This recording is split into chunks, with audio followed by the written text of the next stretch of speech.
Hi, my name is Mike, and I'm here to read a comic. And today's comic book is Secret Romance, issue number 40, dated September 1976. So this was likely a summer issue, and based on the cover, it's nice looking cover. This is something you would expect to see from Roy Lichtenstein. I think these are the works of art that he probably quote borrowed from or was influenced by. And sometimes he just flat out stole them. The cover doesn't really give you anything about the three stories involved, and that's the format that these Charleston romances follow normally. You'd get three stories. Normally the last story was the best in terms of both the art and the story. This story is called Blackout. Really not a whole lot goes on here. I did like two things about it. One was there was a TV show in the 1990s called Blind Date, and it was a reality show where they would they'd film people on first dates. And in the best episode, there were two identical twins, two male twins. One was slightly obnoxious, one was really obnoxious.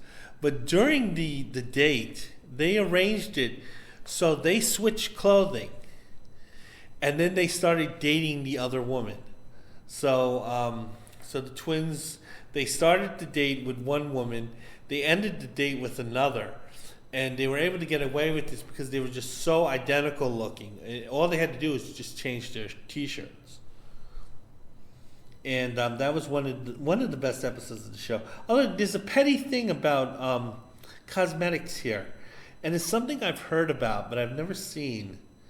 So I'll kind of talk about that. Same way, there are two identical twins. One is called Janice or Jan. The other is called Elaine.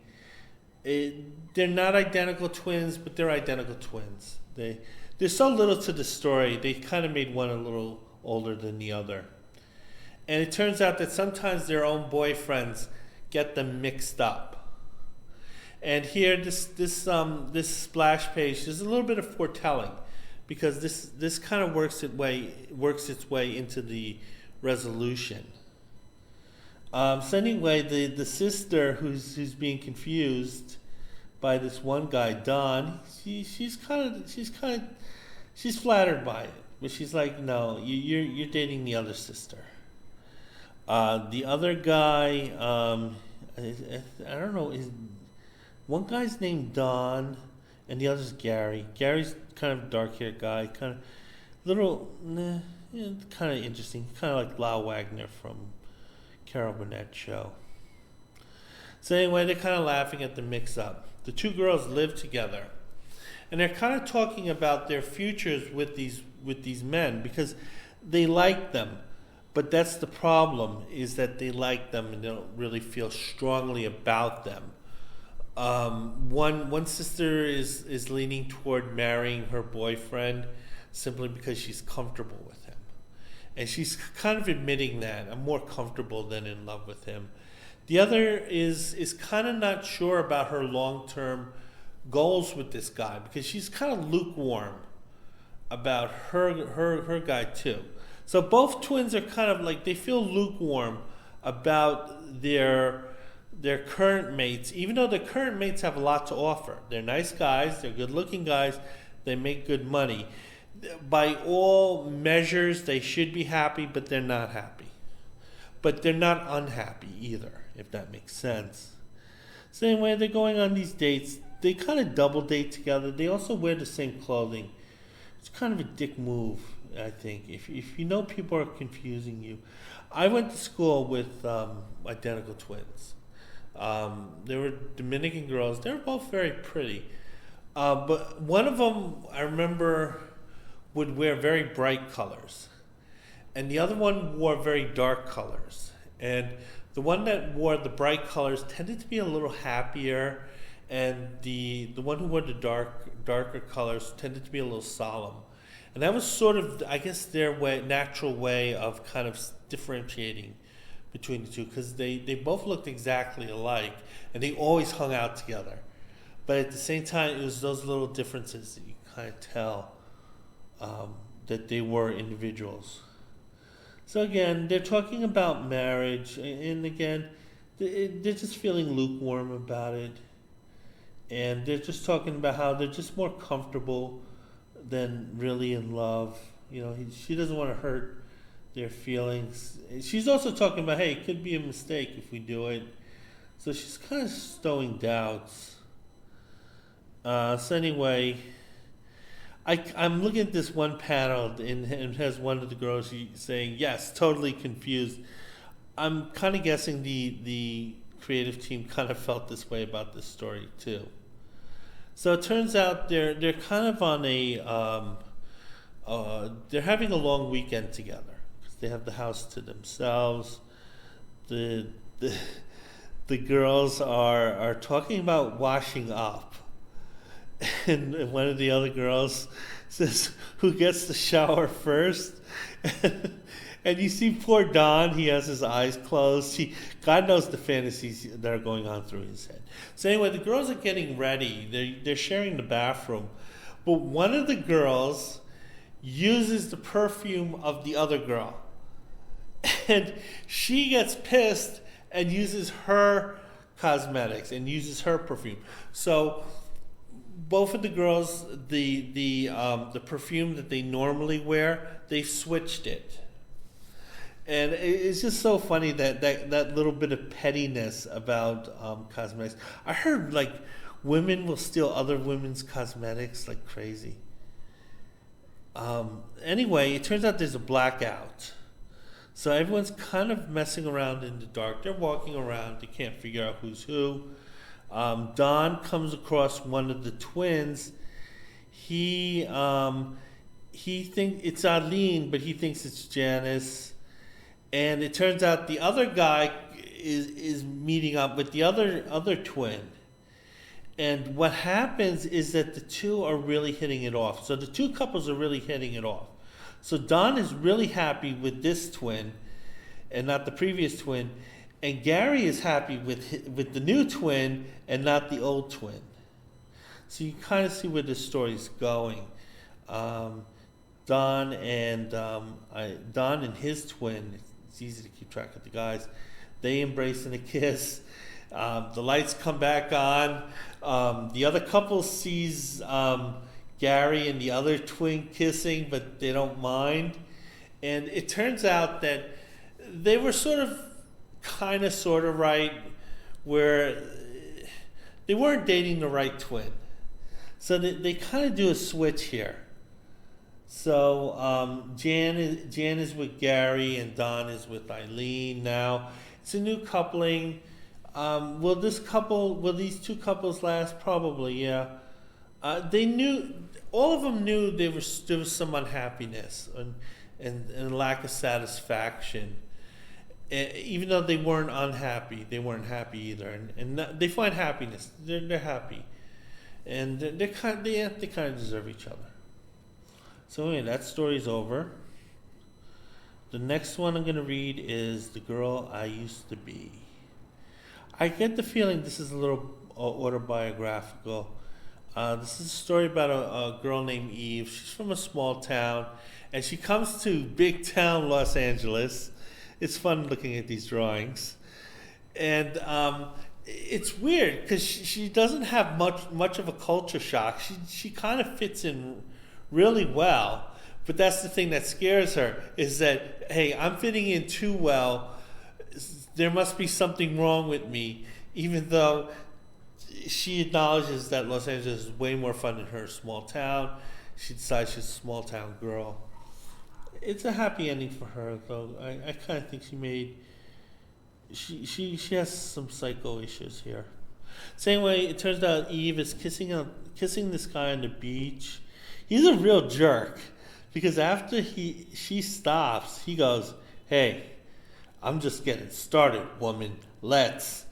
And then it turns out the guy's named Arnie. Eve doesn't want to hear what he has to say. He kind of looks like Jimmy Carter here.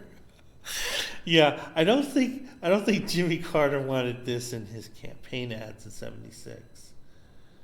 And It turns out Eve has another couple, Joel and there's Joel and no Eve is the younger sister. Diane's the woman who was kissing creepy Jimmy Carter. None of this makes sense, but it doesn't matter. So anyway, Diane is telling Joel what a creep Arnie is, and that he's just a swinger. They go by this huge bridge that kind of looks like the Golden Gate Bridge, which is in San Francisco. Los Angeles doesn't have a bridge like this. And anyway, she likes Joel, but she's kind of saying, yeah, you seem like a good friend. And they're going out, and again, Eve is kind of bothered. She's enjoying herself, but she feels like there's something wrong with her enjoying herself there. And she's getting prepared. She's emphasis on the makeup here. So they go to a restaurant. Again, they're having fun. They're talking about how Eve's friends are really, wild and crazy and far out, and you seem to be fitting in really well with them. And I don't know why she's feeling this way. She's like, you know those scumbags? You really fit in well with them. Same way, Joel and Diane, they're continuing talking. They're not really saying anything. Kind of Joel's not reciprocating any romantic feelings. But I'm not getting the sense that Diane has romantic feelings toward him. So she likes him, but she's not reciprocating. Anyway, it turns out there's a bunch of bikers, and this is too much for her. She's like, bikers, I don't care if they look like Tony Orlando, they're bikers. I can't be seen with them. So Diane decides she's going to go back to her small town. She's going to call mommy and see whether she can get a room together. This is really weird. She was fitting in really nicely, and she wants to go home. She's infantile herself. But Joel comes in. Joel says, no, I actually do have feelings for you.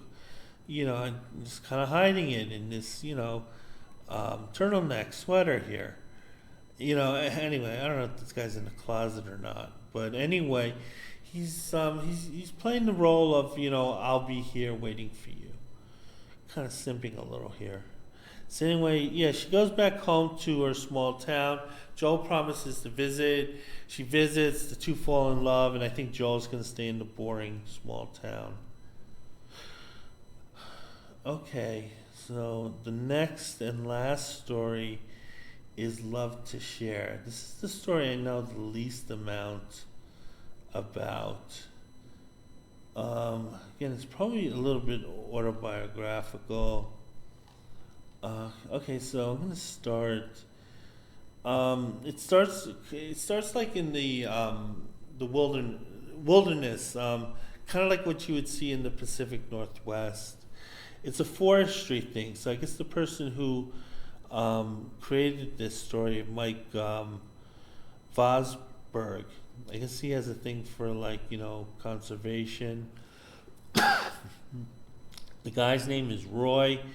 The woman's name is Edith. Edith is there, and she just loves the great outdoors. And turns out she's an employee of this company. I think her dad owns it. So it's kind of a developer. And I mean, I love the nature that I'm chopping down. So anyway, Roy and Edith, they're hitting it off really well. They're kind of a young couple. Her dad looks like Archie Bunker. Kind of a pervo-looking guy, if you ask me. He looks like Tom Bosley from Happy Days. And he had a trophy wife, too. Look at him and look at her. Wow. Anyway, the father likes Roy, and they're chopping down nature. And she's working in the office. I guess, yeah, she's a trust fund baby, but daddy's getting some free labor out of her. She can learn the business. She takes over. Roy is really, really putting on the charm offense here. So he's really making a play. He's not hiding it. He likes this lady. She's pretty nice, attractive woman. And you see some art here. This kind of looks like Frank Miller, when Frank Miller would get a little lazy. So this has kind of a Frank Miller feel to it. It's a little cartoonish though. So anyway, it turns out that Roy and Edith, they're kind of bonding together. It turns out that life in the forestry where they lumberjack kind of has some resort-like facilities. So even though they're out there roughing it in the wild, this is also looks like the set of Dynasty too. So everything's going really well with these two, and they're hitting it off. I think they end up getting married. They're falling in love. Oh yeah, the dad's really happy. He said, "I'm glad you're marrying her, and this is like a real win for me." Okay, so they get married. Everything seems to be going fine. But then it turns out that Edith is calling her sister, her slutty, cheap sister, and Helen, seeing how she's doing. So she wants to see how Helen is doing. Helen, looking every bit the floozy, is they're talking about the husband, and she's kind of like, making these little hints that, hey, maybe I can share in him. And Edith is concerned about this. She kind of knows her sister. So she's concerned, on one hand, hey, I'm happy that my new husband is meeting my sister, but on the other hand, can I trust my husband around my sister? Turns out the husband's saying, you have nothing to worry about, I only have eyes for you. The sister comes, and she's being as sexy as anything. She gives the husband her I don't know, what are they called? In-laws, the brother-in-law, kind of this on the lips kiss, kind of inappropriate. He's married to the sister, not you. So anyway, they're kind of talking. The sister's being a little flirty here, kind of in a kind of a night robe. It looks like she has a headband on, but those are like from the 80s. Anyway, the husband definitely notices her. She is an attractive woman. And Edith has to dress down her sister, Helen, saying, can you be, a little less slutty at home in front of my husband here, because I'm kind of married to him. Anyway, Helen says, yeah, okay, I'll cool it, but Helen's still being a little flirty. The husband's like, listen, I'm married to you. You got the better body anyway. Really, that's what he focused on. He totally objectified his wife, saying that you're the better physical model. That's the reason why I'm with you. It has nothing to do with that love shit. So it turns out all three are going to go to the beach. And for some reason, Edith has to go back and get her bathing suit. So the other two, the husband and the sister, Edith's sister, not his sister. No, it's not that type of story. They go to the beach alone.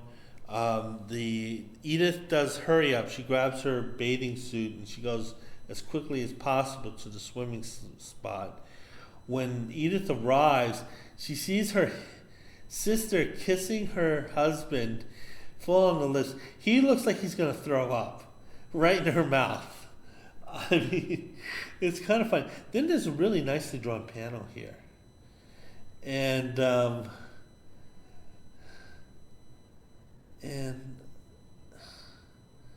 don't know what she's saying, but somehow it's supposed to be like, yeah. Edie, guess what? Roy called my okay. Oh, I see now. So anyway, Edith sees Helen kissing Roy on the lips. And, Helen looks really nice, really beautiful. Roy looks like he's about to throw up. It turns out that Roy had called Helen's husband, because they're separated at the time. And the husband Helen's husband is going to give her a second chance. So they're getting together. She was appreciative of that. Now, honestly, she really shouldn't have, because it's kind of intrusive, but nevertheless, hey, it's the comic book.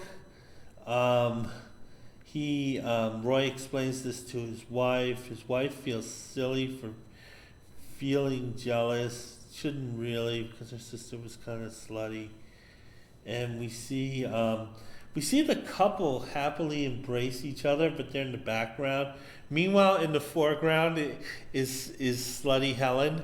So hey, the art or creative team was kind of telling you something there.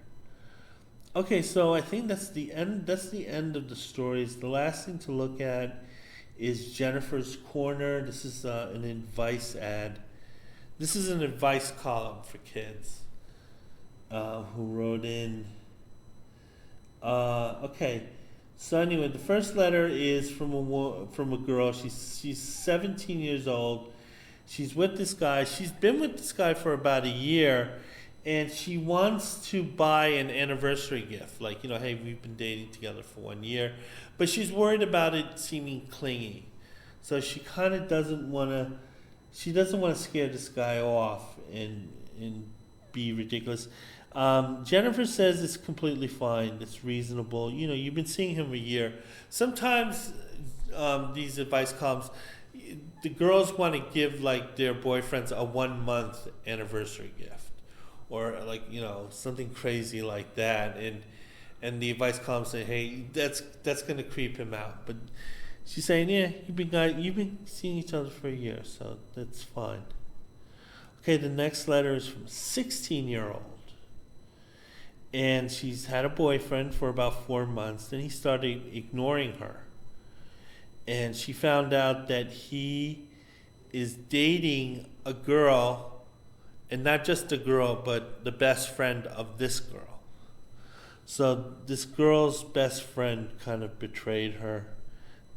And she's really upset. She doesn't know what to do. She hasn't confronted the guy yet. Jennifer says that you should confront him, saying that you're one of the parties involved here, and you have a right to know. And that you should not pine for him or let him put you into kind of in the pocket. I think that's the expression. And kind of like, don't be his pocket girl where, he pulls you out whenever he needs you. And if he's seeing your best friend, you should dump them both. Yeah, pretty good advice. Okay, the last one. This is a little weird. This is from a 10-year-old, 10. She has a big problem. And it says that she has a boyfriend. 10-year-old has a boyfriend. The boyfriend asked her out on a date. The mom said no, but the dad said yes. And she's asking, who should I listen to? Because she's kind of leaning toward mom being a little too old-fashioned and dad being kind of the hip one. However, Jennifer's siding with the mom, saying that you're not old enough for this. And it's not that she's being old-fashioned, she's just looking out for your interest. As a 10-year-old who should not be dating, kind of weird. So anyway, that's the advice that Jennifer had to give. Jennifer White. So anyway, that's my review of Secret Romance number 40 from 1976. Here's what month it came out. And I hope to have more reviews up soon. Bye.